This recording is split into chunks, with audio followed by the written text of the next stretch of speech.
This is Not So Live. This is episode 26 and this is Double R. So, in today's episode, I'm going to be talking about the science fiction programme Doctor Who. Before I get started on the episode, I'd like to say thank you to the people that have viewed the videos, liked, subscribed or commented. It does mean a lot and I really appreciate this. And also, Ant-Man and the Wasp Quantumania is being released, I think, the 17th of February, if I'm not mistaken. I'm looking forward to that film. It should be a good one. I've watched the trailer and it seems like it's going to be up there with some of the great films Marvel have produced. So, going right back to the start, Doctor Who first aired on Saturday the 23rd of November 1963. It was 8 seconds later than scheduled due to an announcement on the previous day and the assassination of John F. Kennedy. The first actor to portray the Doctor was the late great William Hartnell, and his persona of the Doctor was an elderly man but was quite stern and a little grumpy at times. He could be condescending. He was also very driven. He'd lie and in one instance almost kill to achieve his goals. This is a trait that I don't think is seen in any of the other Doctors. They seem a lot more mellow and a lot more peaceful in a way. So his companions were his granddaughter, who was called Susan. She was played by Carol Ann Ford. There were also 2 school teachers, and the 2 school teachers, were called Ian and Barbara. Ian's character was played by William Russell, and Barbara's character was played by Jacqueline Hill. And the first episode was called The Unearthly Child. Of the 134 episodes William Hartnell appeared in, 44 of these episodes are missing. I know in a DVD, I think it's the 10th Planet, that was the last episode William Hartnell appeared in before his regeneration. They replaced the old episode scenes that were missing with animated scenes, so they'd basically just go through what would have happened. This is kind of cool, because then you don't miss anything, you still get the full effect. It is a bit weird going from live people to animation, but it's doable. You can still sit there and watch the episode. It don't really ruin anything, and it's good to know that those episodes are now complete, even though it is animation. I think you can do a lot more as well when you're using animation, because obviously back in the 1960s the budget that they was using wasn't exactly massive, so they had to make do with what they had. Not saw a lot of episodes this early on in Doctor Who.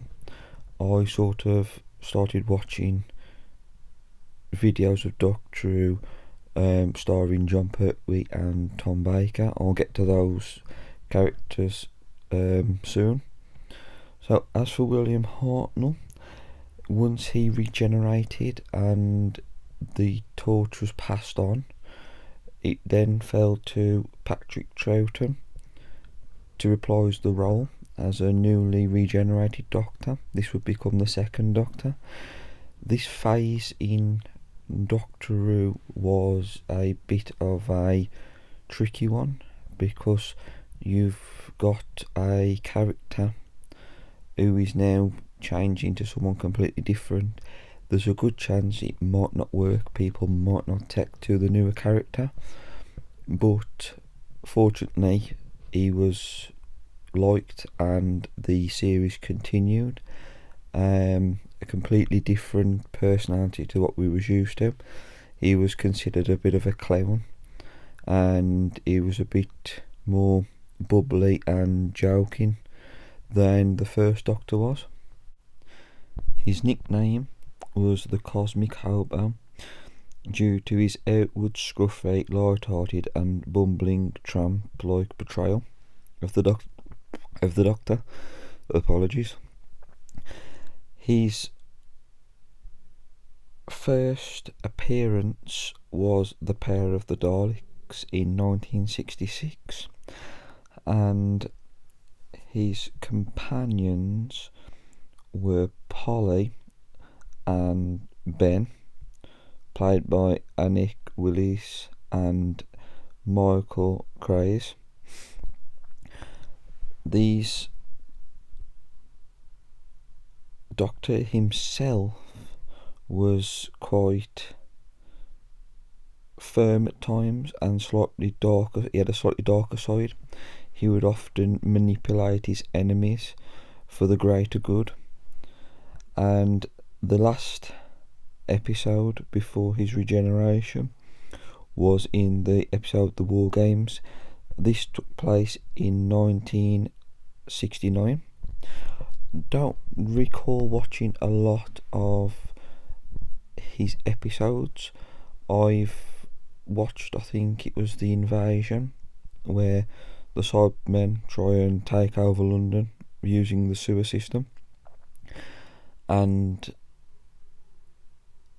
I know that he was in an episode called The Three Doctors, and he worked alongside John Pertwee, who played the third Doctor, and I always remember they sort of, even though they was the same person, they'd give one another needle and call one another names.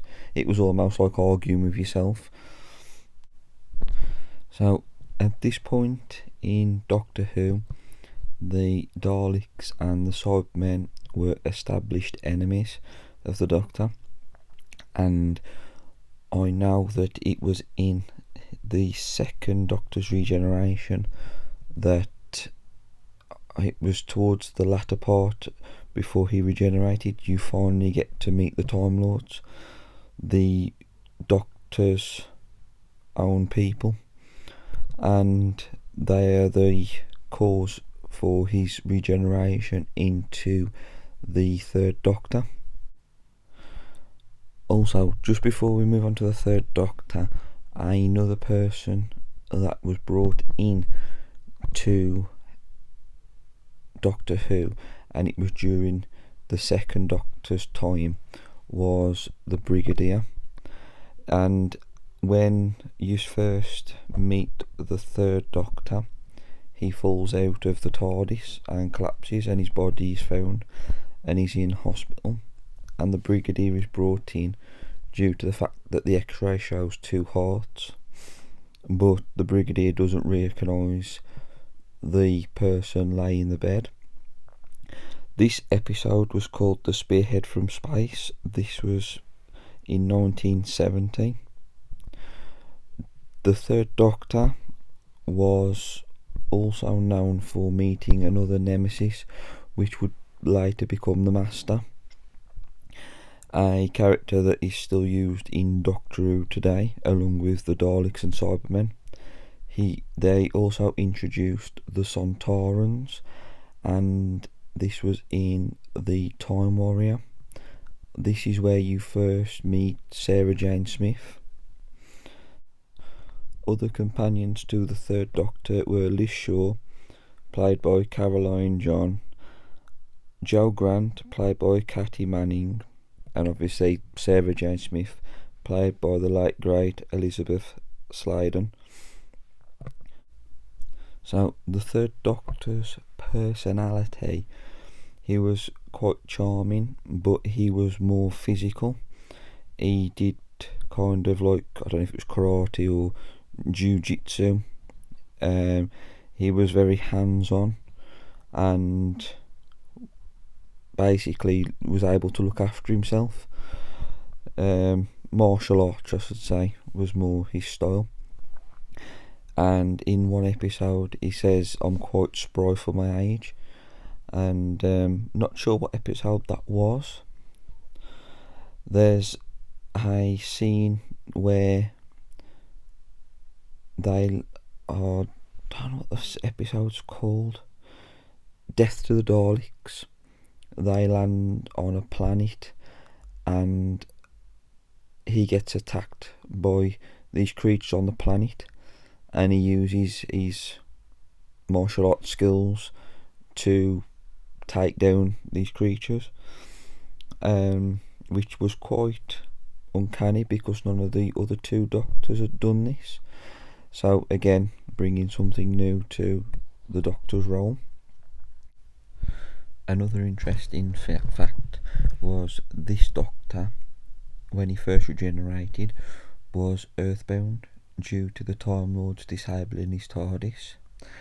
He'd later go on to do missions for the Time Lords where they would allow him to use a TARDIS, but only to travel to certain points where they need him to be. And this is led to the last appearance, which was the Planet of Spiders in 1974. This is where the third Doctor regenerates into the fourth Doctor, Tom Baker, and probably one of the most iconic Doctor Who's that there is. He'd done the role for, I don't know if it was 7 or 8 years, and he was the longest on-screen Doctor that there has been. So the fourth Doctor's first appearance was in the episode Robot. This aired the 28th of December 1974. There were 4 parts to the episode. The second episode was The Ark in Space. This then led to 3 episodes, which I think are 3 of the best episodes in Doctor Who. The first episode being the Sontaran Experiment. This was a 2-part episode and it was brilliant.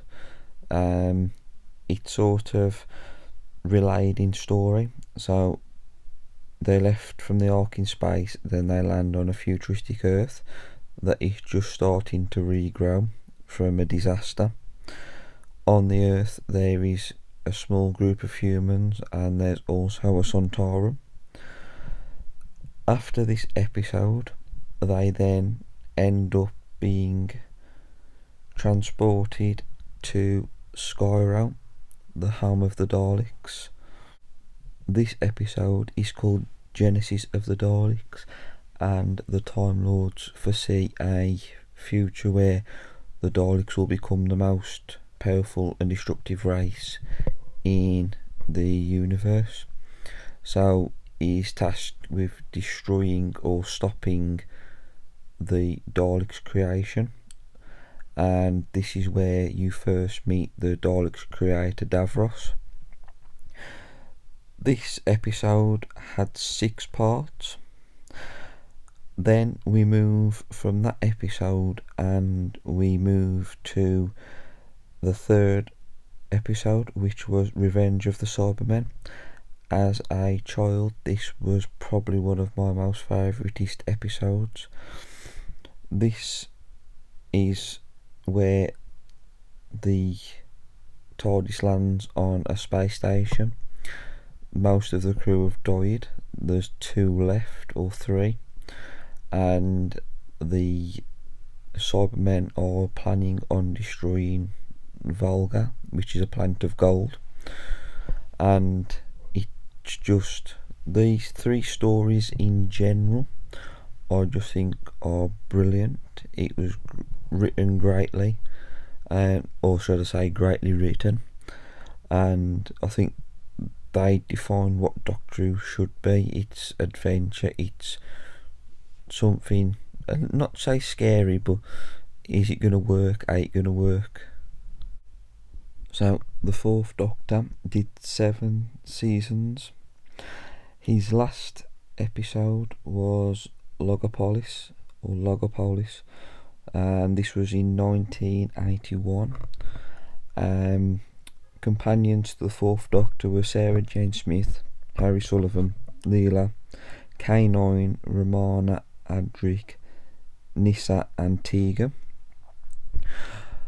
As for the 5th, 6th, 7th and 8th Doctor, I'll do them in a part 2 at some point, and I'll probably do a part 3 later on featuring the newer seasons starting from 2005 onwards. I hope everyone's enjoyed the episode, and I'll be back again tomorrow.